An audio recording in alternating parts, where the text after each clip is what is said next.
আসসালামু আলাইকুম। Microsoft PowerPoint advance level টিউটোরিয়ালে আপনাদের সবাইকে স্বাগত জানাচ্ছি। আজকের পাঠে আমরা দেখব এমএস পাওয়ারপয়েন্ট ভিবি এর সাহায্যে কিভাবে মাল্টিপ্লাই প্রজেক্ট তৈরি করা যায়। চলুন তাহলে দেখা যাক। আমাদের সিস্টেম থেকে এমএস পাওয়ারপয়েন্ট রান করাতে হবে। সার্চে এসে আমরা পাওয়ারপয়েন্ট লিখব।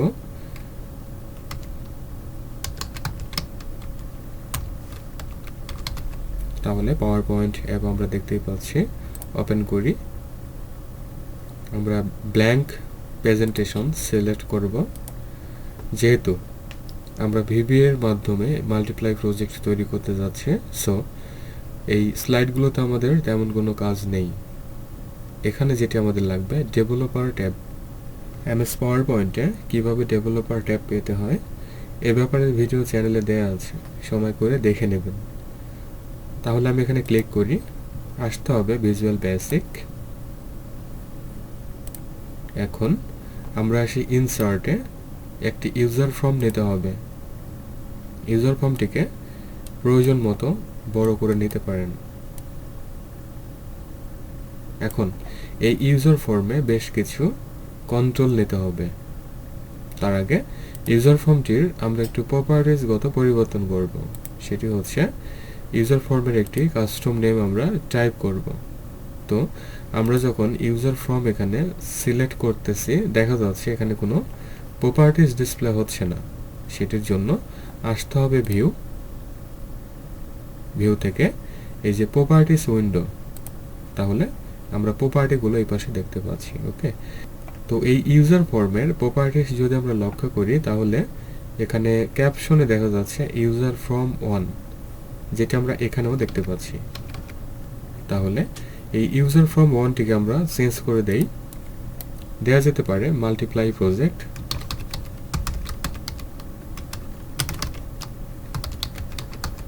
এতটুকুই থাকুক। এখন এই ইউজার ফর্মে আমাদের বেশ কিছু কন্ট্রোল নিতে হবে। তার জন্য আমরা টুল বক্স দেখতে পাচ্ছি, এখানে কন্ট্রোলস। প্রথমেই আমরা একটি টেক্সট বক্স কন্ট্রোল নিব। তাহলে এটি হচ্ছে টেক্সট বক্স। আমাদের ইউজার ফর্মে আমরা এভাবে ড্র করব। এখন যেহেতু প্রোগ্রামিং করতে হবে, তাই না? তাহলে ইউজার ফর্মের কাস্টম একটি নেম দিতে হবে। তাহলে আমরা দেই txt input box. Input box আমরা রাখলাম এবং আমরা নেব কয়েকটি বাটন কন্ট্রোল। তার জন্য এখানে আমরা পাচ্ছি কমেন্ট বাটন। সিলেক্ট করি, আমাদের ফর্মে ইউজার ফর্মে ড্র করি। তাহলে কমেন্ট বাটন 1 দেখা যাচ্ছে, তাই না? আমরা ক্যাপশন চেঞ্জ করে দেই মাল্টিপ্লাই,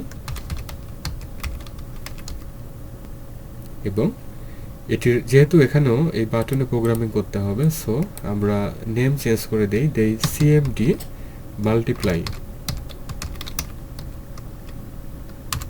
এতটুকু।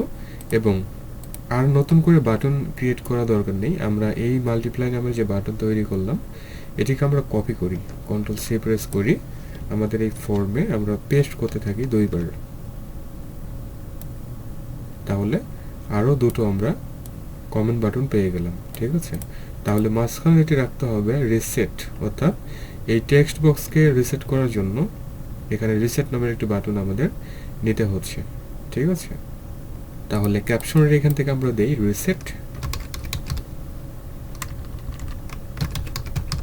রিসেট এবং কমেন্ট বাটন 2 ডিসপ্লে হচ্ছে সিএমডি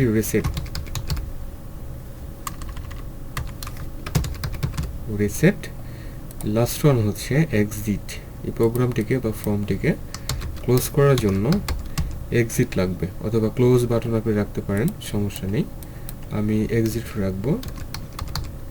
এক্সিটে থাকলো।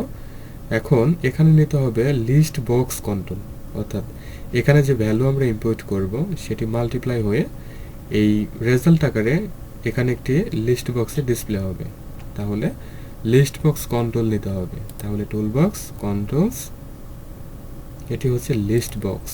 আমরা ড্র করি এই পাশে। ওকে, এখন লিস্ট বক্সের কাস্টম নেম দিতে হবে LST রেজাল্ট।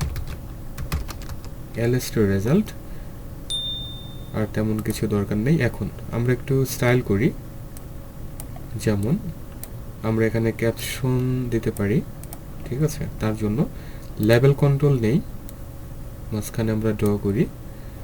লেভেল কন্ট্রোলের ক্যাপশন হবে MS PowerPoint multiply project, এতটুকু। তাহলে বাইরে ক্লিক করলে আমরা সেটি এখানে দেখতে পাচ্ছি, এবং এটির অ্যালাইনমেন্ট আমরা ঠিক করে দেই। টেক্সট অ্যালাইন আমরা দেখতে পাচ্ছি, এখানে সেন্টার করে দেই, এবং এটির ফন্ট সাইজ আমরা চেঞ্জ করব। তার জন্য ফন্ট এলিপস বাটনে ক্লিক করলে আমরা ফন্ট প্রপার্টি দেখতে পাচ্ছি, দেই এরিয়াল, এরপরে হচ্ছে বোল্ড লাইক 14 ফন্টের সাইজ, তাহলে এই আকারে ডিসপ্লে হচ্ছে। ওকে, এখন এখানে যে টেক্সট বক্স কন্ট্রোলটি নেওয়া হয়েছে এটিও আমরা চেঞ্জ করব। তাহলে ফন্টে আসি, এরিয়াল করে দেই, বোল্ড রাখি, ধরা যাক 14 হলো, এবং তিনটি বাটন কন্ট্রোল একসাথে সিলেক্ট করব। আসবো ফন্ট, দেই এরিয়াল, বোল্ড করে দেই, লাইক 12 করে দেই, একটু বড় ডিসপ্লে হবে। এবং লিস্ট বক্সও আমরা একটু চেঞ্জ করে দেই, সবগুলো যেহেতু চেঞ্জ করা হলো।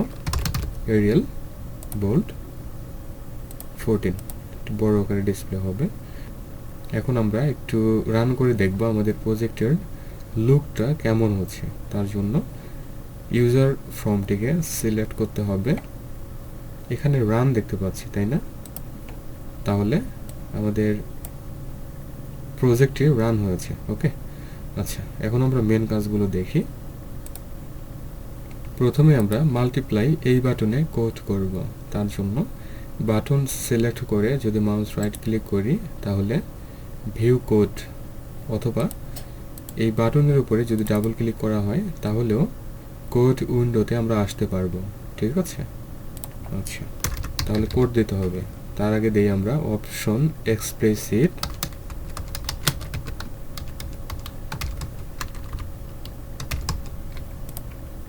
এখন কমেন্ট বাটন মাল্টিপ্লাই, ঠিক আছে? Private sub CMD multiply underscore click event, এই ইভেন্টে আমাদের কিছু কোড করতে হবে।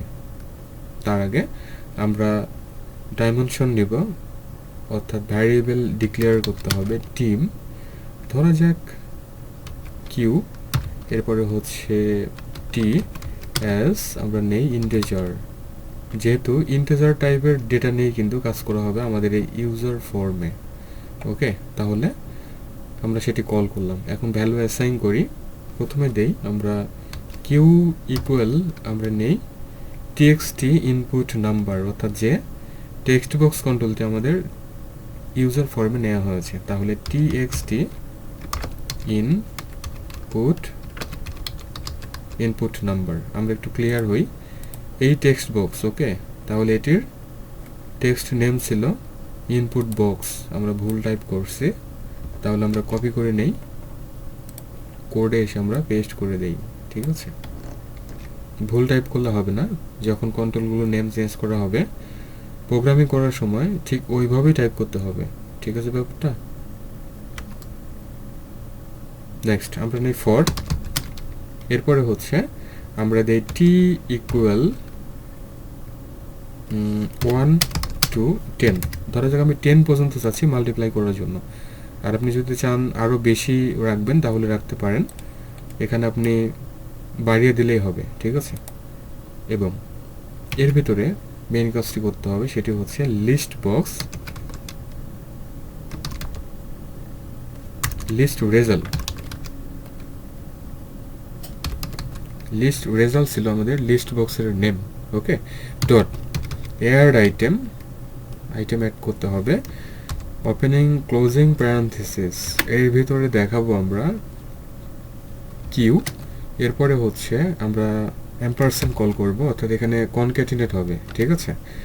ডাবল স্ট্রিং, এর মাঝখানে দিতে হবে অ্যাস্টেরিস্ক চিহ্নটি, অর্থাৎ মাল্টিপ্লাই, বাইরে এসে আবারও এম্পারসেন্ট কল করতে হবে, এরপরে দিতে হবে টি, এরপরে আবারও এম্পারসেন্ট, এরপরে ডাবল স্ট্রিং, মাঝখানে আমরা ইকুয়াল সাইনটি কল করব এবং বাইরে এসে আবারও আমরা এম্পারসেন্ট নেই, এরপরে হচ্ছে কিউ অ্যাস্টেরিক অর্থাৎ মাল্টিপ্লাই টি। ওকে, এতটুকু। এখানে যত জায়গায় আমরা এই এম্পারসেন্ট ইউজ করব এগুলো কিন্তু কনক্যাটিনেট হবে, অর্থাৎ একটির সাথে আরেকটি যুক্ত করার জন্য মূলত ব্যবহার করা হয়ে থাকে, ঠিক আছে। এবং নিচে এসে হচ্ছে নেক্সট, ওই ফরের জন্য, ঠিক আছে ব্যাপারটা। এতটুকুই হচ্ছে এখানে কোড। আমরা একটু টেস্ট করে দেখতে পারি, ঠিক আছে। তার জন্য আমাদের ইউজার ফর্মটিকে যদি রান করি, ধরা যাক 2 মাল্টিপ্লাই, তাহলে এখানে কিন্তু সেটি ডিসপ্লে হচ্ছে এবং আমরা সঠিক রেজাল্টটি কিন্তু দেখতে পাচ্ছি। ওকে, তো আমরা যেখানে অ্যাস্টেরিক চিহ্নটি দিলাম, আমরা যদি চাই এখানে আমরা যেভাবে গুণন সিম্বলটি ইউজ করি সেটিও আমরা ইউজ করতে পারবো। তার জন্য অ্যাস্টেরিক চিহ্নের এই জায়গায় আমরা যদি এক্স টাইপ করে দেই তাহলেই হবে। তো আমি দেখাচ্ছি, এইখানে অ্যাস্টেরিক চিহ্নের জায়গায় আমরা ক্যাপিটাল এক্স দেই, ঠিক আছে। এখন আমরা একটু রান করব, তার জন্য ইউজার ফর্ম রান, ধরা যাক 2 মাল্টিপ্লাই, তাহলে এক্স আমরা দেখতে পাচ্ছি, ঠিক আছে ব্যাপারটা। এভাবে আমরা চেঞ্জ করে নেব। এখন রিসেটে কোডিং করতে হবে। দেখুন এখানে ক্লিক করলে এগুলো রিসেট হচ্ছে না, অর্থাৎ এগুলো ক্লিয়ার হচ্ছে না, তার জন্য কোডিং দিতে হবে। তাহলে আমরা রিসেটের উপর ডাবল ক্লিক করি, তাহলে রিসেটের ক্লিক ইভেন্টে আসতে পারবো। আমরা দেই txt input box dot text, আমরা ট্যাব কির মাধ্যমে সেট করে নিব, ইকুয়াল দিয়ে দিতে হবে ডাবল স্ট্রিং ফাঁকা, ঠিক আছে, এবং lst রেজাল্ট ডট ক্লিয়ার আমরা পেয়ে যাচ্ছি, এতটুকু।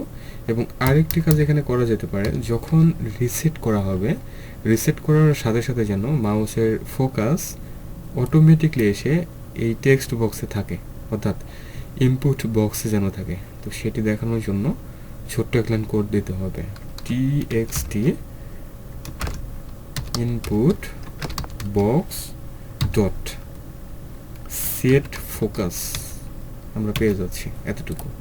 তাহলে ক্লিয়ার হওয়ার সাথে সাথে মাউসের ফোকাসটি এই টেক্সট বক্সে থাকবে, ঠিক আছে ব্যাপারটা। আচ্ছা, এখানে আরও কিছু করা যেতে পারে, যেমন আমরা এই ডাবল স্ট্রিং না ইউজ করে আমরা এমটি লিখে দিতে পারি, ঠিক আছে। তাহলে সেটির মাধ্যমে কিন্তু এই বক্সটিকে ক্লিয়ার করা যাবে। আচ্ছা, এরপরে আরেকটি বাটনে কোড করতে হবে, সেটি হচ্ছে এক্সিট। তার জন্য আমরা অবজেক্টের ড্রপ ডাউনে ক্লিক করি, আমরা নেই এক্সিট, এখানে আমরা কোড টাইপ করি, সেটি হলো ইন্ট। তাহলে এই ফর্মটি ক্লোজ হবে, ঠিক আছে ব্যাপারটা। আমরা ক্লোজ করে দেই। ফাইনালি আমাদের এই প্রজেক্টটি রান করি, তাহলে 3 মাল্টিপ্লাই, তাহলে মাল্টিপ্লাই হচ্ছে। রিসেট করলে রিসেট হওয়ার সাথে সাথে মাউসের ফোকাস এখানে ডিসপ্লে হচ্ছে। আমরা মিডলে রাখতে পারি, ঠিক আছে। তার জন্য টেক্সট বক্স সিলেক্ট রাখে খুঁজতে থাকি অ্যালাইনমেন্ট, টেক্সট অ্যালাইন দেখা যাচ্ছে, তাই না। এখান থেকে সেন্টার করে দেই, অনুরূপভাবে লিস্ট বক্স আমরা সেন্টারে রাখি, হয়তো বা ভালো দেখাতে পারে। দেন আমরা রান করব। এখন দেখা যাক 4 মাল্টিপ্লাই, তাহলে মাঝখানে ডেটাগুলো বা ভ্যালুগুলো, লিস্ট বক্সের ভ্যালুগুলো দেখা যাচ্ছে। ওকে, এবং এখানে যে ক্যাপশন দেয়া হলো, এটির আমরা যদি চাই আন্ডারলাইন দেওয়ার জন্য, তাহলে আসতে হবে ফন্ট। এখান থেকে আমরা দেখতেই পাচ্ছি এখানে আন্ডারলাইন দিয়ে দেই, ব্যাস এতটুকুই। তাহলে আন্ডারলাইন ডিসপ্লে হচ্ছে। তাহলে এটি হচ্ছে মেন ভিউ। ওকে, তাহলে এমএস পাওয়ার পয়েন্টের সাহায্যে কিন্তু আমরা সুন্দর এই ধরনের একটি মাল্টিপ্লাই প্রজেক্ট তৈরি করে নিতে পারি। এক্সিট করলে আমাদের ইউজার ফর্মটি এক্সিট হয়ে যাচ্ছে। ওকে, এখন প্রশ্ন হতে পারে যে প্রজেক্টটি আমরা তৈরি করলাম এটিকে কিভাবে সেভ করে রাখবো তার জন্য ভিবির আইডি হতে বের হয়ে যাচ্ছে, পাওয়ার পয়েন্টে থাকা অবস্থায় ফাইলে ক্লিক করতে হবে, দেন সেভ অ্যাজ, ব্রাউজ, কোথায় আমরা রাখতে চাচ্ছি, ধরা যাক ডেস্কটপ, ফাইলের নেম দিতে পারেন,